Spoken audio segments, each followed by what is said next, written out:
You can still focus. It's just getting harder to use it on what actually matters. That's the real problem. Just picture this. You're sitting in a coffee shop, opening a book. You read the same paragraph 3 times and still don't remember a thing. Then you reach for your phone, telling yourself you'll just take a quick look. Next thing you know, 20 minutes are gone. When you finally look up, you notice something strange. It's not that you can't focus. You were completely locked in on your phone just now. Neuroscience points to something counterintuitive.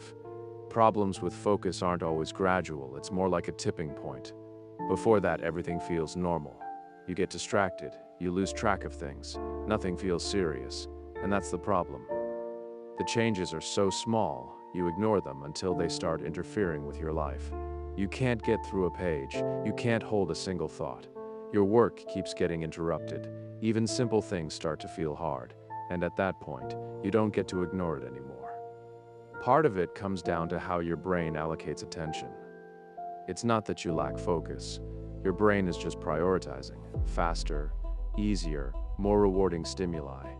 Ask yourself something simple. When was the last time you focused for 10 minutes straight?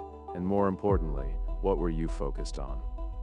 The environment we inhabit is not neutral. Short videos, a vast amount of information streams, and instant feedback. They are not plundering your focus. In fact, they are using your focus in a more efficient way. As time progresses, your brain will gradually adapt to this pattern. Easy, quick, and constantly switching, and deep focus will become increasingly difficult. Deep thinking used to be one of our greatest advantages, and now the problem isn't that we've lost it. It's that we barely use it anymore. So maybe the real question isn't, can I still focus? It's, why am I spending my focus on things that don't actually matter? You can try a simple test. Set aside 15 minutes and do just one thing. Read, write, or simply think. During that time, notice how often you feel the urge to interrupt it, and whether you feel pulled back toward things that are easier to focus on. Of course, if you choose to avoid this question, you probably won't stop thinking altogether. But the way you think will gradually become more shallow. At first, the change is quiet.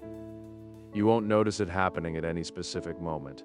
Over time, you stop making real judgments.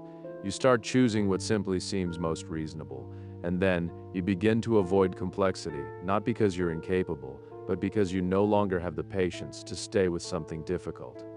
You get used to what is simple, fast, and easy, and the cost is this. You begin to lose the ability to do important things. Work that requires depth goes unfinished. Decisions that require independent thinking become harder to make. Anything that demands long-term effort becomes difficult to sustain.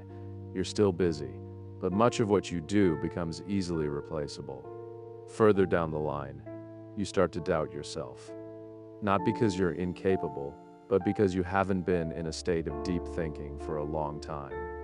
You begin to think you've declined, but in reality, you've gradually let go of one of your most important abilities.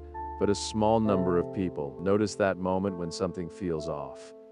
They don't improve overnight, but they stop being pulled away so easily by things that don't matter. They begin to see what is taking up their attention, and little by little they take it back. It's not an instant change, but from that moment on, they are no longer the same.